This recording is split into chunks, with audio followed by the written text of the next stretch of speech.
Salutations et bénédictions abondantes au nom de Jésus-Christ, qui est le médiateur entre Dieu et les hommes. Je suis très reconnaissant à Dieu, le Créateur, pour cette occasion merveilleuse qu'il me donne de partager sa parole avec vous qui êtes ses enfants, vous qui l'aimez. C'est moi, Tito Mbanda. Adhérons à cette puissance, vous souhaite la bienvenue à notre partage d'aujourd'hui. Aujourd'hui, nous allons considérer le thème suivant. Ne rejetons plus jamais les créateurs de toutes choses visibles et invisibles.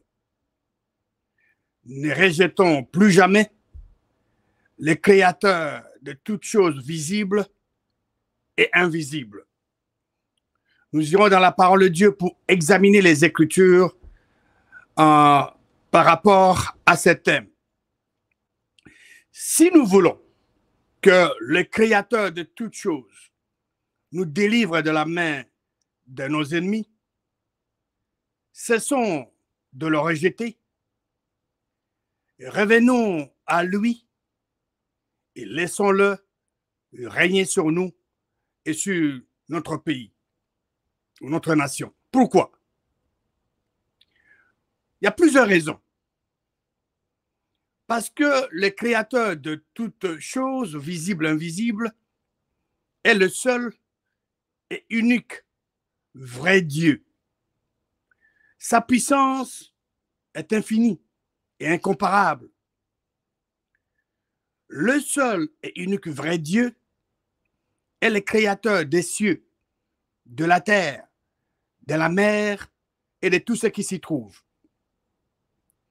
Le Créateur de toutes choses connaît le nombre et le nom des hommes et femmes de toute la terre. Le Créateur de toutes choses connaît le nombre de vos cheveux. Vous-même, vous ne connaissez pas le nombre de vos cheveux, mais lui, le Créateur de toutes choses, les connaît. Il connaît le nombre exact de vos cheveux. Le Créateur de toutes choses connaît le nombre et le nom des étoiles dans les cieux. Le Créateur de toutes choses connaît le nombre et le nom de tous les animaux qui sont sur cette terre.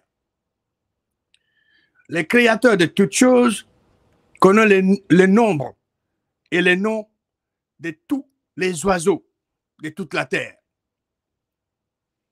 Le Créateur de toutes choses connaît le nombre et le nom des poissons dans toutes les eaux de toute la terre. Le Créateur de toutes choses est omnipotent. Il est omniscient et omniprésent. Il est le souverain absolu. Le Créateur de toutes choses est l'auteur de la vie et de tout ce qui est lié à la vie. Tout ce que le Créateur de toutes choses veut faire dans les cieux, sur la terre et dans les eaux, il est fait, car rien n'est impossible à lui. Le Créateur de toutes choses, le seul et unique vrai Dieu, n'abandonne jamais et ne délaisse jamais tout ce qu'il aime. Le Créateur de toutes choses est le seul à mériter notre adoration et en qui nous devons faire confiance.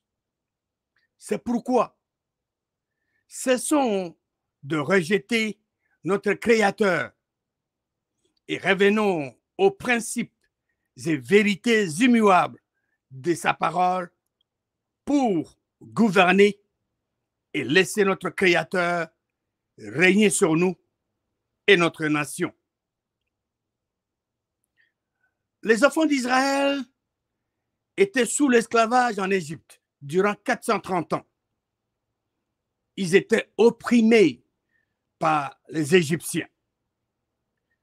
À cause de cette oppression, à cause de cette souffrance atroce, les enfants d'Israël avaient crié ou avaient prié d'une manière authentique au Créateur de toutes choses. Comme ils avaient prié d'une manière authentique, les créateurs de toutes choses avaient entendu leurs cris, avaient entendu leurs prières. Une prière authentique, quand elle est formulée, elle doit être formulée selon la parole de Dieu et adressée uniquement au Créateur de toutes choses, pas à quelqu'un d'autre. Dans le livre d'Exode, chapitre 2, versets 23 à 25, il est écrit: longtemps après, le roi d'Égypte mourut et les enfants d'Israël gemissaient encore sous la servitude et poussaient des cris. Ces cris que leur arrachait la servitude montèrent jusqu'à Dieu. La parole de Dieu dit que les enfants d'Israël gemissaient encore sous la servitude et poussaient des cris. Ils priaient.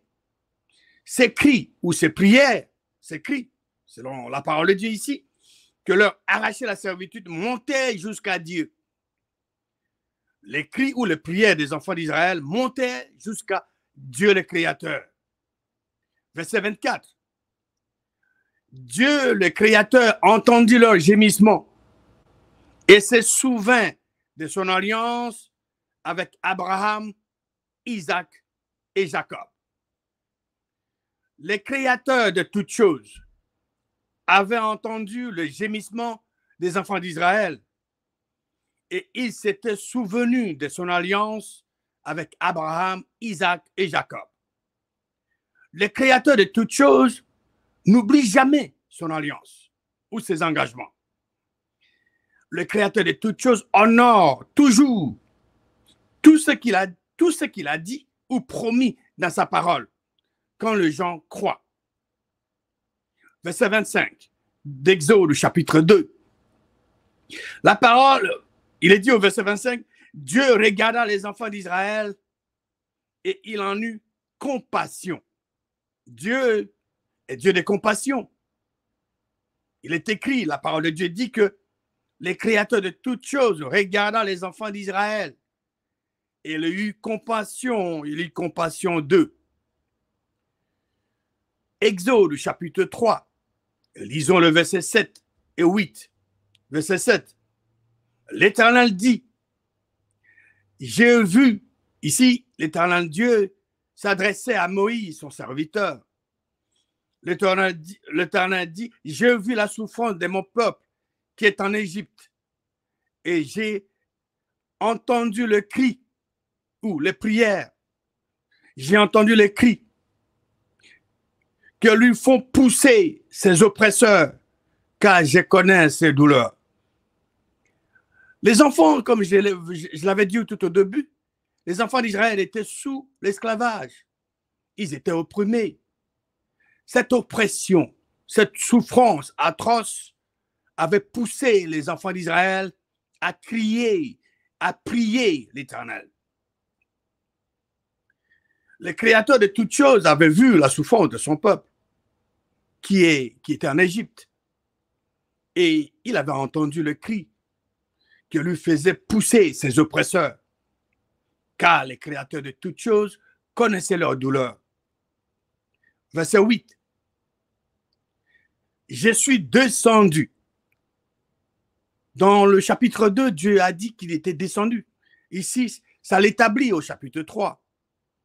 Je suis descendu pour le délivrer de la main des Égyptiens et pour le faire monter de ce pays dans un bon et vaste pays, dans un pays où coule le lait et le miel, dans le lieu qu'habitaient les Cananéens, les Hétiens, les Amoréens, les Phérésiens, les Éviens et les Jébusiens.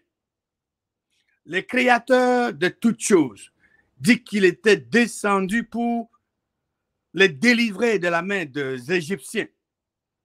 Il n'était pas descendu physiquement, mais il avait envoyé son fils, pardon, son serviteur, Moïse, pour accomplir sa volonté, pour accomplir ce qu'il avait décidé de faire pour bénir les enfants d'Israël. Les créateurs de toutes choses avaient conduit les enfants d'Israël d'Égypte jusqu'à la terre promise. Dans le désert, durant la journée, il les conduisait par la colonne de nuée. Et pendant la nuit, il les conduisait par la colonne de feu. Les créateurs de toutes choses étaient le roi spirituel d'Israël. C'est lui qui était le roi spirituel des enfants d'Israël. Comme les créateurs étaient le roi spirituel des enfants d'Israël, qu'est-ce qu'il faisait? Il les protégeait, il protégeait les enfants d'Israël. Il nourrissait les enfants d'Israël.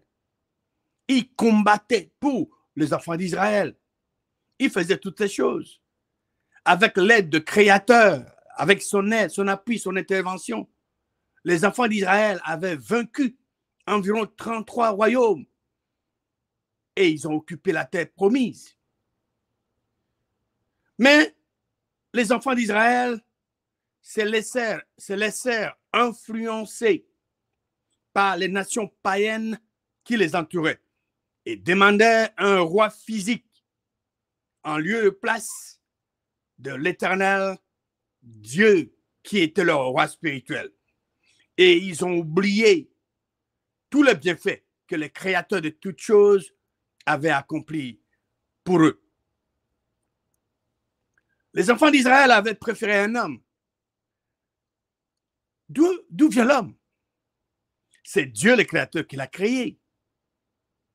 Le créateur de toutes choses, qui connaît toutes choses, omniscient, omnipotent, omniprésent, qui sait ce qui se passe, ce qui s'est produit dans le passé, présent et à venir, est le roi. Il est protégé d'une manière impeccable.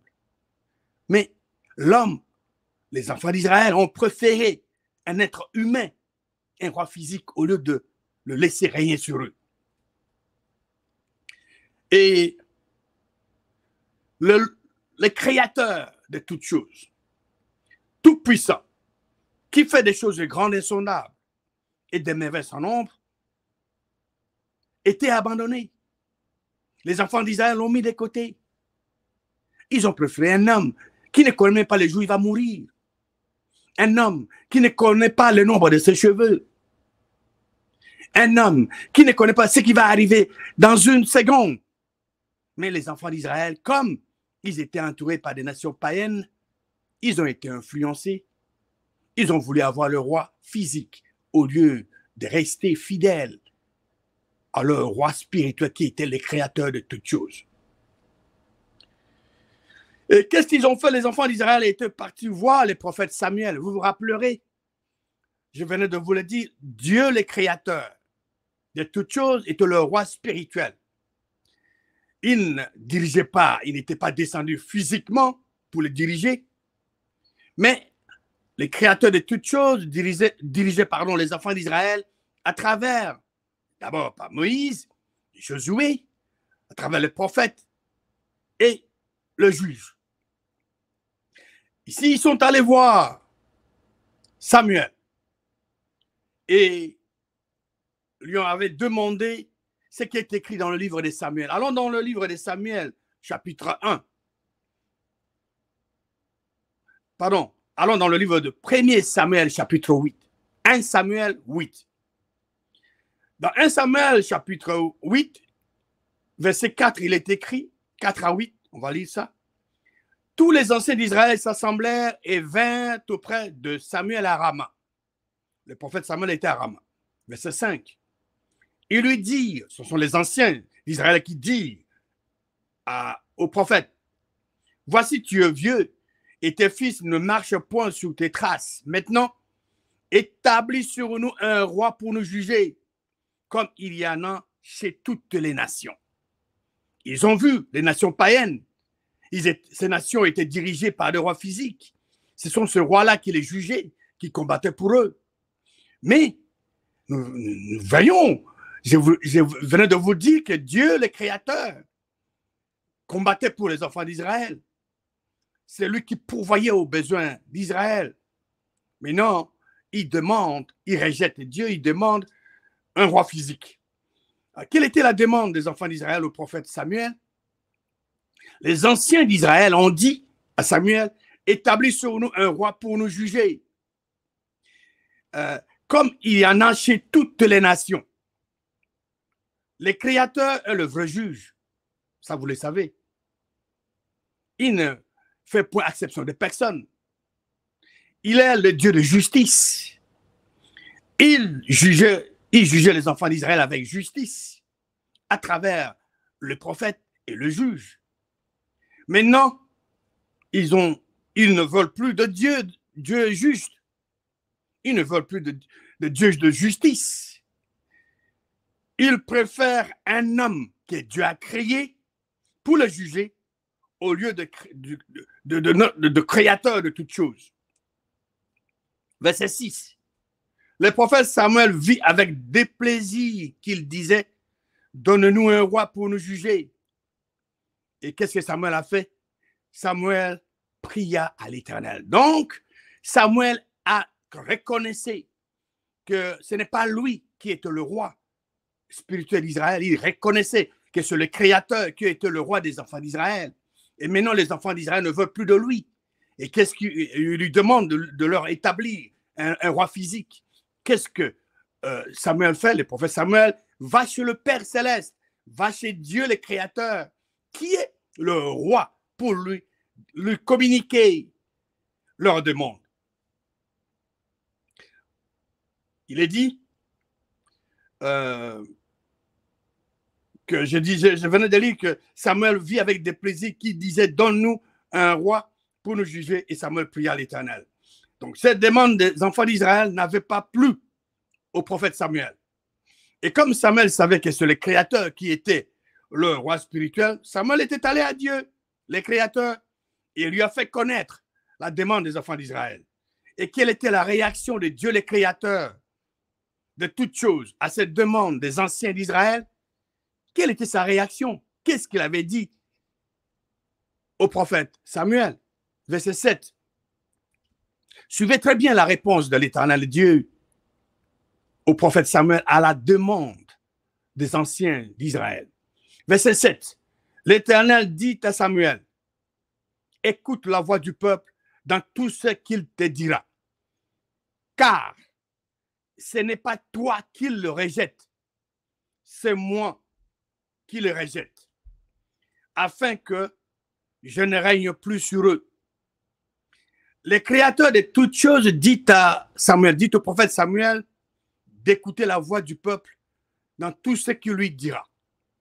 Car ce n'est pas Samuel que les enfants d'Israël rejetaient.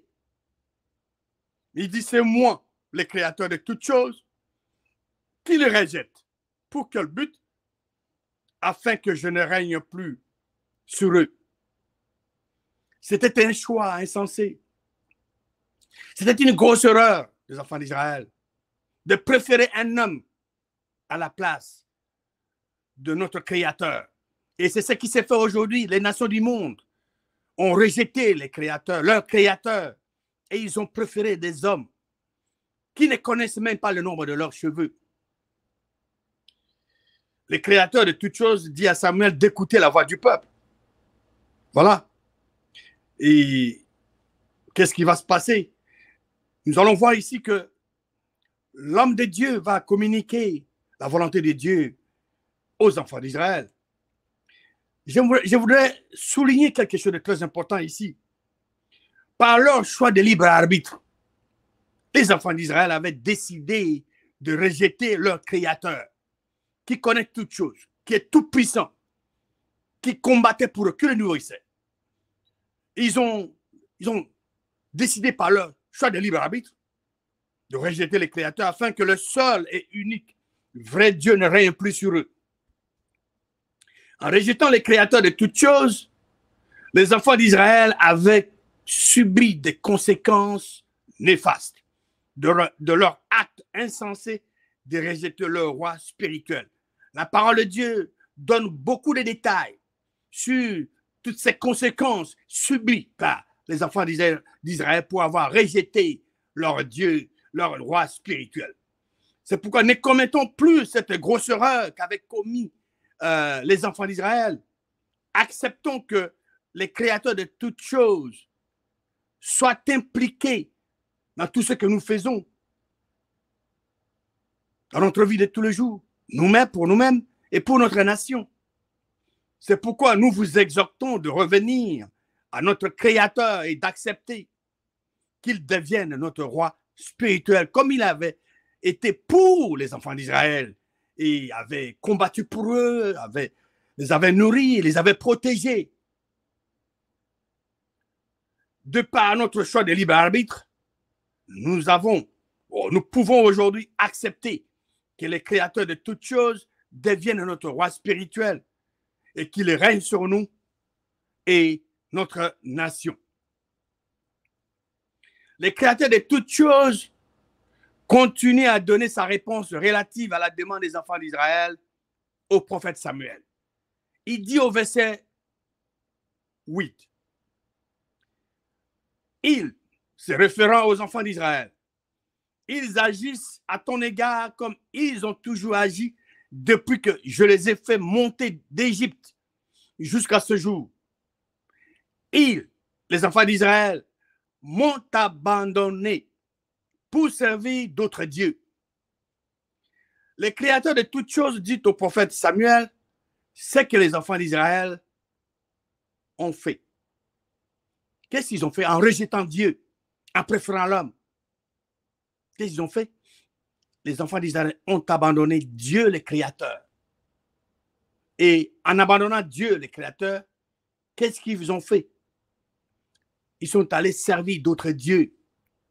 C'est ce que chaque personne fait, ou une nation, un peuple. À chaque fois qu'un homme ou une femme abandonne le seul vrai Dieu, abandonne le Créateur, qu'est-ce qu'il fait? Cette personne, cette nation, ce peuple va aller adorer le faux Dieu.